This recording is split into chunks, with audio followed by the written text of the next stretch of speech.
Señor, te damos gracias al entonar este himno. Nos recuerda que no hay nada que pudo haber pagado el precio de nuestro pecado. Fue tu sangre derramada en la cruz. Fue tu sangre vertida en la cruz por nuestros pecados. Y esa sangre, solamente esa sangre tiene la capacidad, la virtud, el poder de perdonar nuestros pecados, de limpiar nuestros pecados.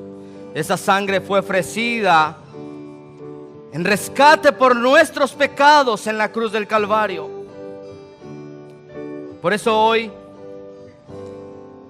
al entonar este himno, recordamos el sacrificio que hiciste por nosotros en la cruz del Calvario. Fue tu sangre. Te damos gracias por esa sangre. En el nombre de Jesús. Dios es bueno todo el tiempo. Dios es muy, muy bueno. Tenemos espacios acá, me parece.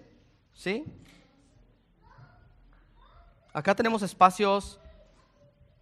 Me parece que acá.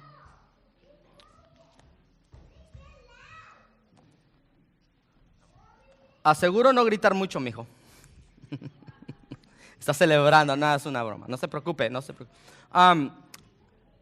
Quiero decirle, Domingo de Resurrección, antes de comenzar el mensaje de esta mañana, bienvenidos a todos. Antes de comenzar el mensaje de esta mañana, quiero decirle que este próximo domingo tenemos nuestro servicio de resurrección. Tendremos una presentación especial, un musical especial. Invita a algún familiar, alguien a quien necesite conocer a Jesucristo, y será un tiempo de mucha bendición. Recuerde que al final de nuestro servicio también tendremos un tiempo de compañerismo, trajimos algunos alimentos para compartir, para convivir juntos y eso. Así que quiero iniciar con la lectura de la palabra de Dios. Mire lo que dice la Biblia, la palabra de Dios. En cuanto a la entrada triunfal, es el tema de nuestro mensaje el día de hoy. Dice: cuando se acercaron a Jerusalén y llegaron a Betfage, nunca lo puedo pronunciar, Betfage, junto al monte de los olivos, Jesús entonces envió a 2 discípulos diciéndoles: id a la aldea que está enfrente de vosotros, y enseguida encontraréis a un asna atada a un pollino, con ella. Desatadla y traédmelos. Y si alguien os dice algo, decid: el Señor la necesita. Enseguida los enviará. Esto sucedió para que se cumpliera lo dicho por el profeta cuando dijo: las multitudes que iban delante de él y los que iban detrás gritaban diciendo: Hosana al Hijo de David. Bendito el que viene en el nombre del Señor. Hosana en las alturas. Cuando él entró en Jerusalén, toda la ciudad se agitó y decían: ¿quién es este? Y las multitudes contestaban: este es el profeta Jesús de Nazaret de Galilea. Permítame repasar, espero no tomar mucho tiempo y espero que Dios me dé las fuerzas para avanzar. Permítame repasar el incidente ante ustedes. Había una gran expectación en la mente del pueblo judío de que el Mesías estaba a punto de llegar. Ellos esperaban que fuera un príncipe temporal, que fuera alguien que combatiera contra los romanos y restaurara a la nación de los judíos con su nacionalidad perdida o su nacionalidad perdida. Recuérdese que los judíos estaban siendo oprimidos por el imperio romano. Había muchos que, aunque no creían en Cristo con una fe espiritual, esperaban que fuera tal vez para ellos un grandioso libertador temporal. Y leemos que en un par de ocasiones habían querido apoderarse de él para hacerle rey, pero él no quiso aceptarlo.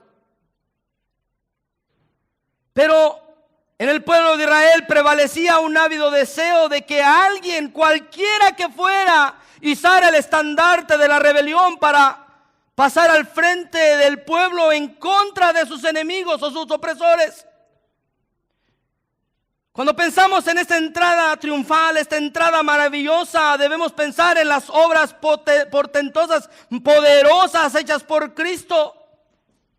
Y eso desarrolló o engendró el deseo o el pensamiento, y se imaginaron que Él podría probablemente restituir el reino a Israel y darles la libertad.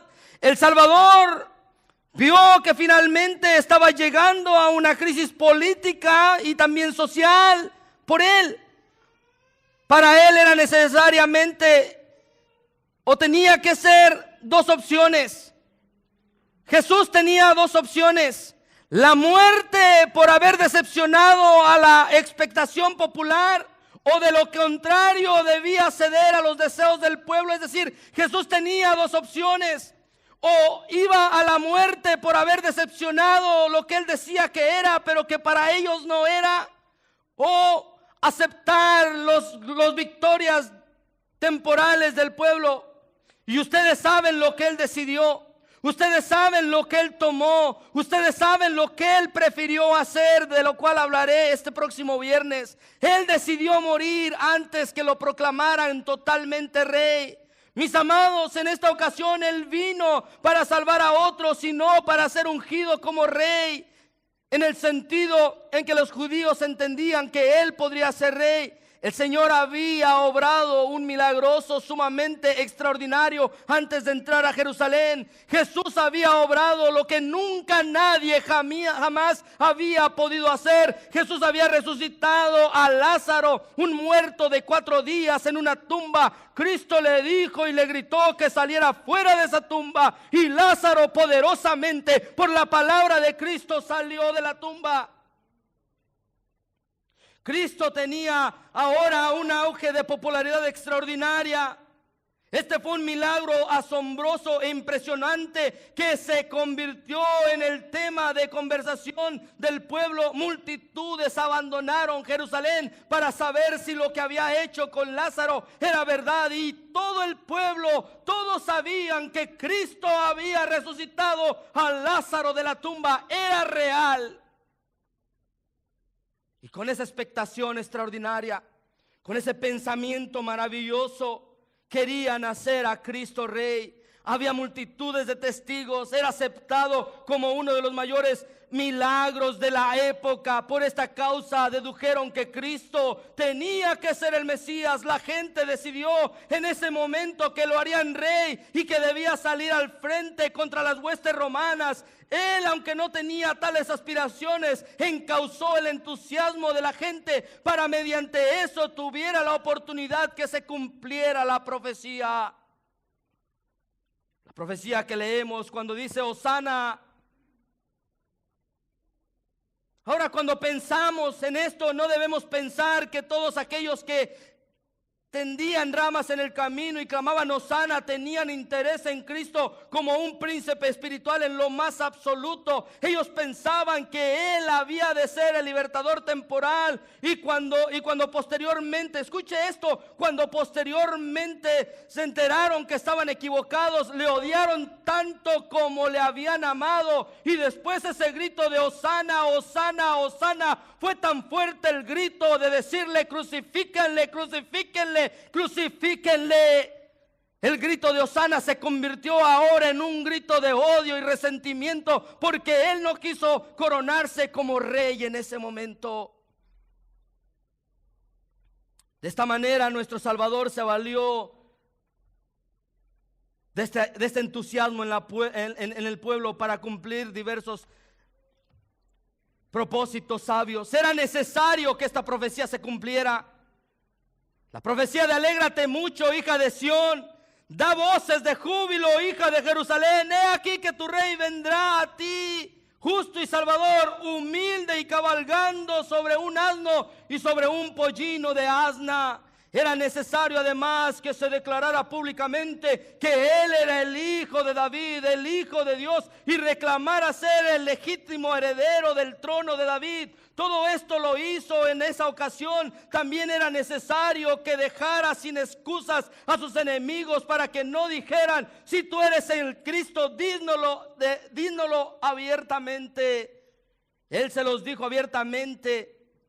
Este recorrido a través de las calles de Jerusalén fue el manifiesto, fue una proclamación de sus derechos reales tan claramente como podrían ser proclamados. Jesús está diciendo: estoy cumpliendo la profecía, yo soy el Rey de Israel, a mí me pertenece el trono de David, pues yo soy el ungido de Dios.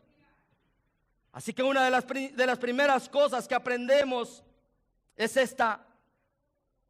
Al mirar a Jesús cabalgando hacia Jerusalén, a través de las calles de Jerusalén, con solemnidad Jesucristo proclamó ser Rey.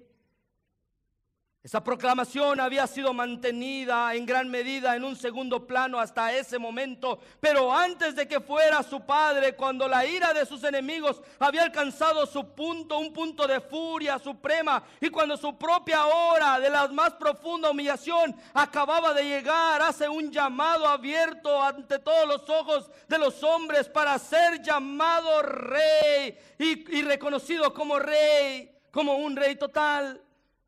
Mi amado Jesús lo que hace antes de entrar a Jerusalén, envía a sus súbditos. Un rey tiene súbditos y envía a sus súbditos, a sus heraldos, a sus representantes. 2 discípulos se adelantan y les da sus instrucciones: id a la aldea que está enfrente de vosotros y luego hallaréis una asna atada. Él reúne a su corte. ¿Sabe quién era su corte de Jesucristo? La corte de Jesucristo eran esos pobres pescadores, 12 pobres campesinos y pescadores. Era la corte del Rey eterno, y envía a 2 de ellos para que le anuncien. Sus 12 discípulos, aquellos usualmente le acompañaban, y ahora van alrededor suyo. Se sube al asno, al animal que desde tiempos antiguos había sido usado por los legisladores judíos para gobernantes del pueblo. Él comienza su recorrido a lo largo de las calles. Algunos iban delante, otros iban detrás, y otros estaban a cada lado de las calles para ver el espectáculo. Él cabalgaba a su capital. Las calles de Jerusalén, la ciudad real, están bien abiertas para él como un rey. Como un rey llega a su palacio. Él era un rey espiritual. Escuche esto: él era un rey espiritual, y por eso él no fue al palacio de Herodes. Por eso él no fue a un palacio romano.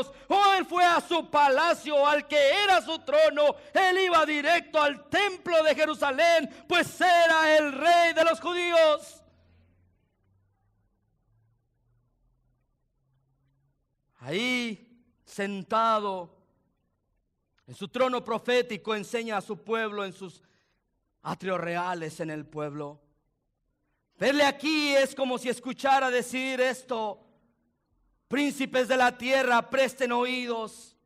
Hay uno que reclama ser contado entre ustedes. Es Jesús, el Hijo de David, el Rey de los judíos. Abran paso, emperadores. Abran paso al hombre que nació en un pesebre. Abran paso al hombre cuyos sus discípulos eran pescadores. Abran paso al hombre cuya túnica era la de un campesino, de un solo tejido de arriba abajo. No lleva ninguna corona excepto la corona de espinas, pero es más poderoso que ustedes. No cubre sus lomos con púrpura, pero es mucho más imperial que ustedes. No causa sandalias adornadas de oro y plata o con perlas, pero es más glorioso que ustedes. Ábranle paso, hosana al que viene en el nombre del Señor. Yo le pregunto hoy: ¿usted le abrirá su corazón? ¿Usted le abrirá paso al Rey de los cielos? Abran paso. Además, Cristo mostró mediante este acto qué tipo de rey sería. Cristo mediante este acto mostró qué tipo de rey pudo haber sido si le hubiese agradado, y qué tipo de rey sería ahora si él quisiera. ¿Ah? Le explico. Esas multitudes que le seguían por las calles le habrían coronado en realidad. Y sabe, le hubieran seguido y hubieran ido hasta el mismo palacio romano para con la turba venir y destruir, pues no era tan grande el ejército que se encontraba ahí. Él pudo haberles dicho a una voz: síganme, que tomaremos de nuevo nuestra ciudad natal y ahora seremos libres. Él pudo haber sido ese tipo de rey si él hubiera querido, si él hubiera deseado. Solo hubiera tenido que decir una palabra y con él a la cabeza se habrían precipitado al palacio de Pilato y tomándole por sorpresa hubieran derrotado. No hay razón para que no hubiera nadie que se lo hubiera impedido, pero él no quiso ser ese rey terrenal. Mis amados, si fuera la voluntad de Cristo ser rey terrenal, él lo hubiera podido hacer en ese momento. Pero él es el rey espiritual, él es el rey de la esperanza. Él tenía poder para hacer todo lo que él quisiera. Él podría hacer con sus santos a cada uno de ellos que fuera príncipe en la tierra. Él podría hacer con su iglesia rica y poderosa. Él podría llevarla hasta lo más alto si él lo eligiera y convertirla en las más espléndidas y magníficas. Pero él no vino para hacer eso, mis queridos. Y de aquí, aquellos que piensan que las iglesias deben ser hiper mega poderosamente políticas, Jesús no vino para eso. El trabajo de los seguidores de Jesucristo es expresar el amor de Cristo, el poder de Cristo, la gracia de Dios y la vida eterna por medio de Cristo. El poder, el trabajo de la iglesia de Greenleaf, de esta comunidad, no es hacernos como una iglesia poderosa y portentosa, no, en lo más absoluto.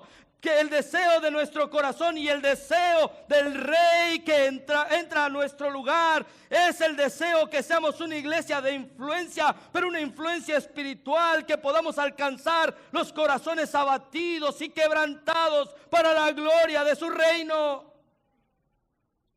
Ese es el deseo de nuestro Rey Salvador Jesucristo. Su reino no es de este mundo, pues de lo contrario sus siervos lucharían. De lo contrario sus ministros estarían cubiertos de púrpura. Mire, Cristo renunció a los tesoros de este mundo. Cuando usted lee en Filipenses que se despojó a sí mismo, Cristo dejó su trono, Cristo dejó su gloria y se hizo como uno de nosotros para morir en la cruz del Calvario como un pobre y abandonado carpintero. Siendo el más rico, imagínese, el creador del universo, el creador de los cielos y de la tierra y hasta donde le alcanza la vista o cualquier telescopio pueda llegar, el creador de las constelaciones conocidas y no conocidas, se despojó de su gloria y entró en esta tierra como el más humilde de todos los hombres y murió desnudo, avergonzado en una cruz. Por usted y por mí, para hacernos ricos espiritualmente en Él. El rey que entró. En tercer lugar,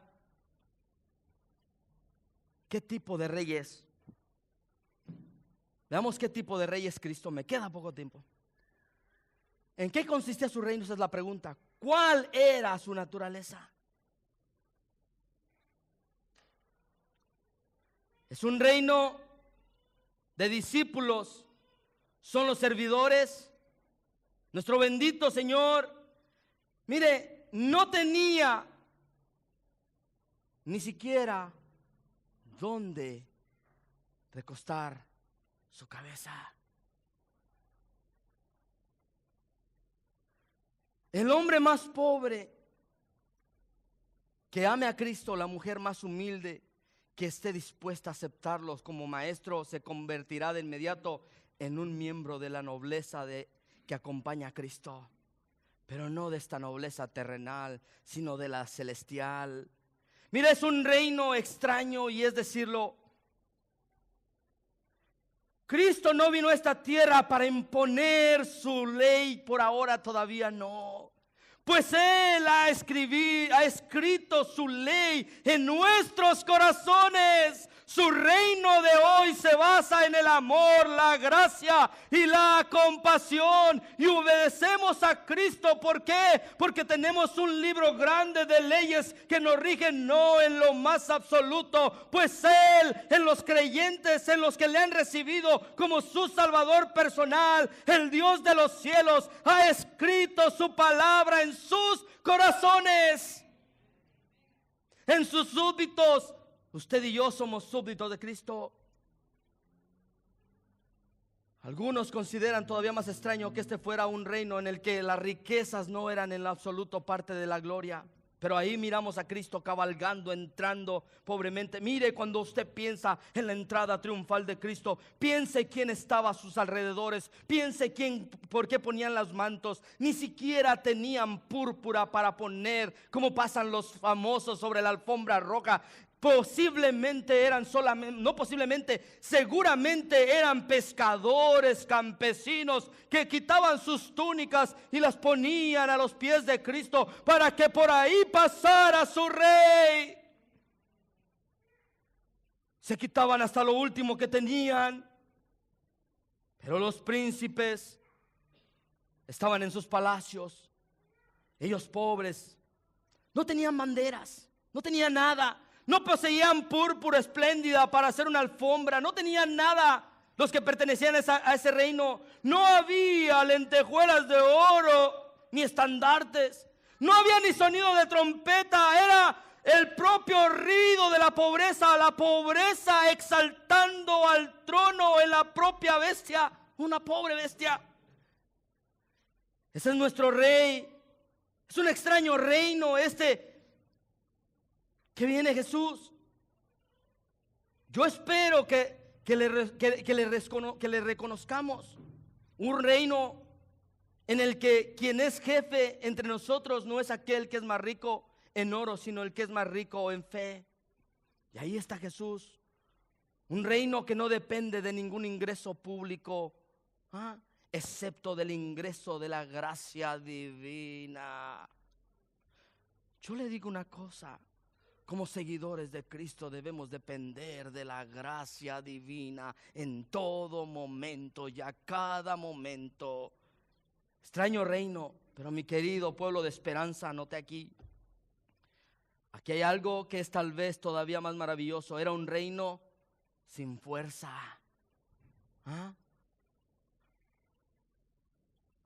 Era un reino extraño, sin ejército. Un rey sumamente extraño que no usa espada, pero que cabalga en medio de este pueblo que ha venido venciendo y para vencer. Extraño reino en el que se ven las palmas sin la espada, la victoria sin la sangre, sin las lágrimas, sin la devastación, sin ciudades quemadas, sin cuerpos mutilados. Él es el Rey de paz. Esto es extraordinario. Los grandes generales podían jactarse de sus victorias y entrar cabalgando orgullosamente y ferozmente por las calles que habían sido conquistadas, o de regreso a sus palacios, o de regreso a sus comunidades, y posiblemente tiraban guirnaldas desde los más altos lugares y entraban erguidos. Pero una cosa le puedo decir: cada uno de esos comandantes, cada uno de esos gobernantes, o cada uno de esos militares de seguro habían dejado a una esposa, a una familia. Era un reino que no producía paz, era un reino que produce lágrimas, dolor y resentimiento. Pero el reino en el que Cristo está trayendo es un reino de paz interior por la eternidad. Ese es su reino extraordinario. Termino por el tiempo. Termino por el tiempo. Llego a mi último punto hoy. En su segunda entrada triunfal a la capital de sus padres nos declaró muy claramente los efectos. ¿Cuáles fueron sus efectos?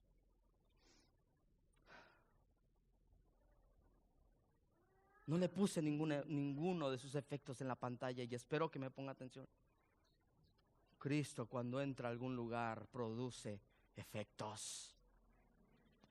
Mis queridos, mis amados pueblo de esperanza, hace casi 5 años Dios quiso que se iniciara la iglesia de Greenleaf.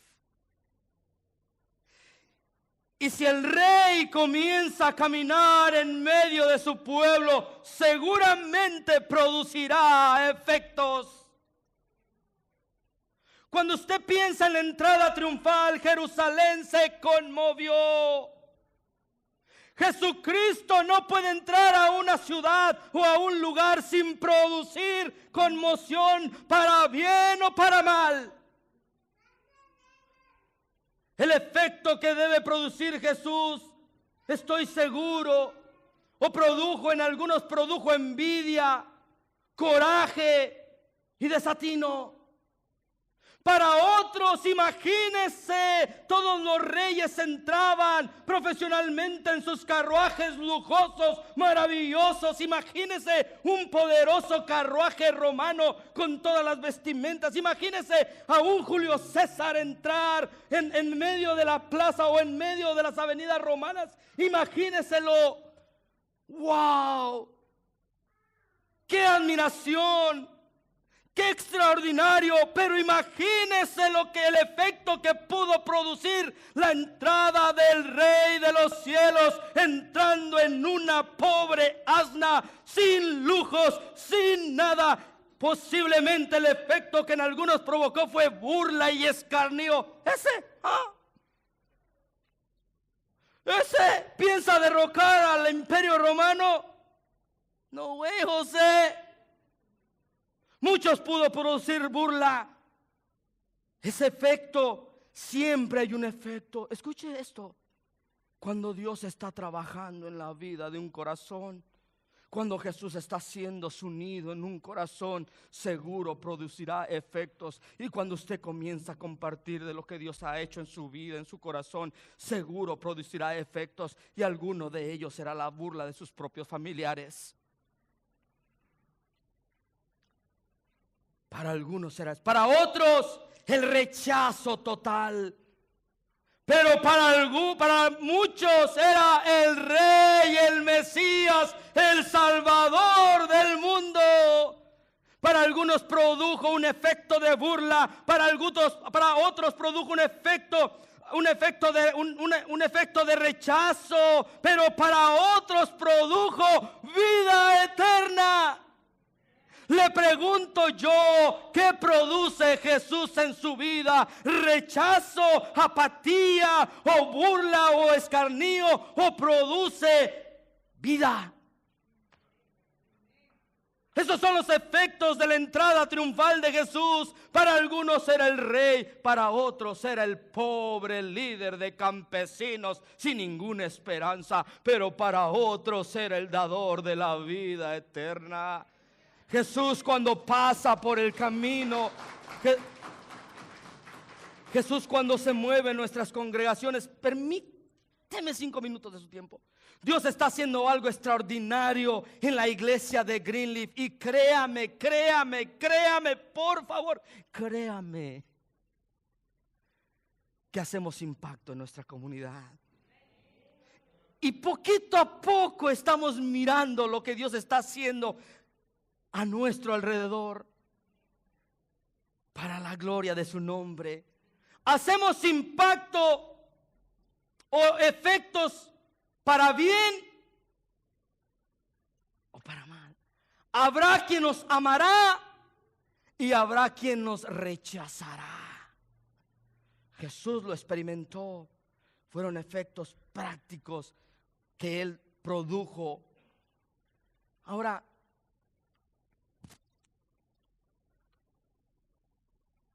¿cuál es el efecto que provoca Jesús en su vida? ¿Sabe?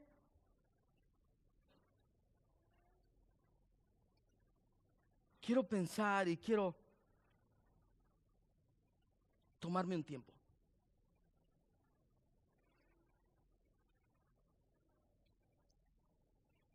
Para nosotros, los que hemos creído en Cristo, Él es el Rey de paz. Mis queridos, para los que hemos creído en Cristo, Él nos dice, cuando partimos de esta tierra, entrad benditos de mi Padre al reino eterno. ¿Sabe? Eso no es porque soy el pastor o el predicador o porque soy una buena persona.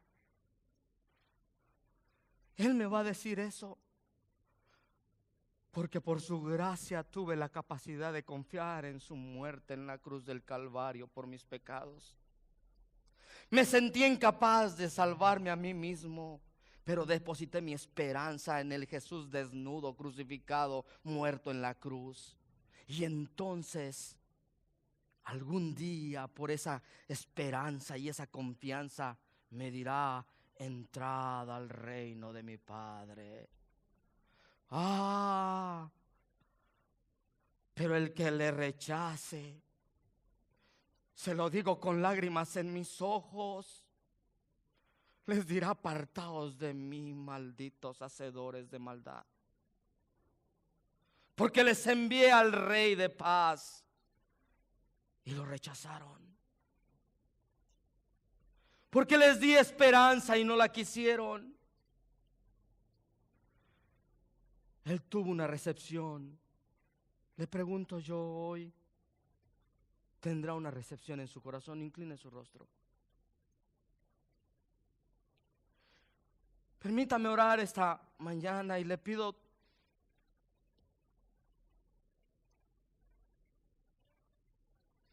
nuestro Rey Jesús conmociona las ciudades y creo con mi corazón que conmocionará a la iglesia de Greenleaf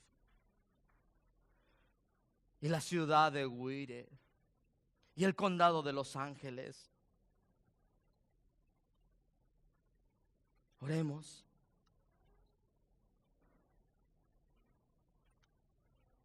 Hoy quiero pedirle, hoy le suplico a nuestro Salvador Jesucristo, a nuestro grandioso Rey, que abra los ojos de todos los que estamos en este lugar para poder ver su belleza. Oh Señor Jesús, en esta mañana,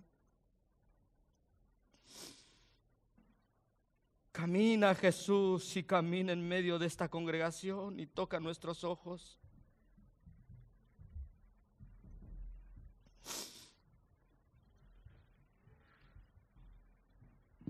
Jesús, toca los ojos de cada uno de aquellos que están ciegos espiritualmente en este lugar.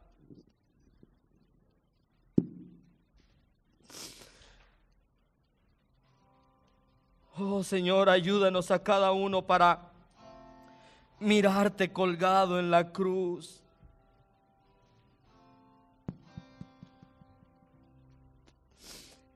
Abre los ojos de aquellos que no han entendido el precio tan grande que pagaste por ellos en la cruz. Solamente tú puedes hacerlo. Y que aquellos que aún no le han reconocido y le reconozcan como el Rey de esperanza. Señor, hay algunas personas aquí que quizás son lisiadas y hay rodillas que no pueden doblarse y nunca han orado. Hay algunos aquí cuyos pies ni siquiera corren en tu camino y en tus mandamientos. Pies que no quieren llevarlos donde tu nombre es alabado y donde eres tenido en honra. Pero hoy pedimos, camina, grandioso Rey, glorioso Rey, camina en solemne pompa por esta tu casa y hazla semejante al templo de la antigüedad. Oh Señor, despliega aquí tu poder y mantén una grandiosa alabanza. Señor, cura los ojos, cura a los ciegos, sana las enfermedades del alma. Quizás usted dice: yo quisiera que abriera mis ojos. Mi querido, Él lo hará, Él hará. Solamente exprese su oración a Él ahora. Pues Él está cerca de ti, está parado a tu lado para ayudarte. Él te habla y te dice: mírame y te salvo, tú que eres el más vil, yo te salvo. Quizás hoy ahí tenemos personas que dicen: quisiera ser sanado. Él responde: entonces sé sano, cree en Él y Él te sanará, te salvará. Él quiere tocarle hoy. Él está cerca de usted. Escuche esto, por favor. Él no tiene mayor presencia en el púlpito como lo tiene en esa banca donde está usted hoy. Jesús, sálvanos, sánanos. Hosana, Jesús, Hijo de David. Oh Padre, ayúdanos a verte glorioso. Padre, te pido por cada uno de tus hijos y tus hijas que están en este lugar, que la paz del reino eterno inunde sus corazones para la gloria de tu nombre. Quizás vienes cansado y quizás estás enfadado y fastidiado. Hoy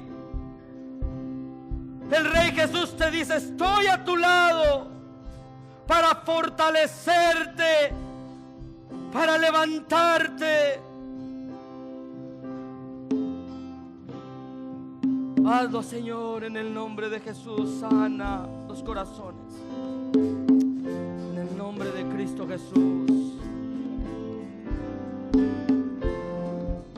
Padre, mientras nos preparamos para cantar aleluya, en agradecimiento a muchas bendiciones que tú nos das, queremos poner ante ti, ante el Rey Jesús, nuestros diezmos, nuestras ofrendas para la gloria de tu nombre. Pedimos que tú bendigas, Señor, al dador alegre, y que aquel que necesita un trabajo abra las ventanas de los cielos y derrames bendición, Padre Celestial. Bendice nuestros diezmos, bendice nuestras ofrendas para la gloria de tu nombre. En el nombre poderoso de Cristo Jesús oramos. Amén y amén.